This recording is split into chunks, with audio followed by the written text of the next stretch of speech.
جناب عثمان بن عفان تلاوت کے لحاظ سے قرآن کریم کے ساتھ کتنا گہرا تعلق رکھتے تھے، اس کا اندازہ آپ اس امر سے لگا سکتے ہیں کہ جب انہیں شہید کیا گیا تب بھی قرآن کریم کی تلاوت کر رہے تھے، اللہ اکبر، اور اس موقع پہ شاید یہ آیتیں پڑھ رہے تھے کہ فَسَيَكْفِيكَهُمُ اللَّهُ وَهُوَ السَّمِيعُ الْعَلِيمُ۔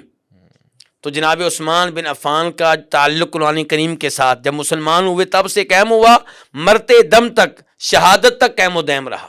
زبردست۔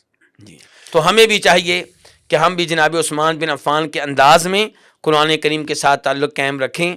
کبھی ہم قرآن کریم کی تلاوت کر رہے ہوں، کبھی ترجمہ پڑھ رہے ہوں، کبھی تلاوت سکھا رہے ہوں، کبھی ترجمہ پڑھا رہے ہوں، کبھی تفسیر سیکھ رہے ہوں، کبھی پڑھا رہے ہوں، کبھی اپنے بچے کو حافظ قرآن بنا رہے ہوں، کبھی اسے تلاوت سکھا رہے ہوں، کبھی قرآن کریم کا نسخہ لے کر ہم لوگوں میں تقسیم کر رہے ہوں، کبھی قرآن کریم کی تفسیر کا نسخہ لے کر ہم لوگوں میں تقسیم کر رہے ہوں۔ قرآن کا خادم بن کر زندگی گزارنی چاہیے۔ زبردست۔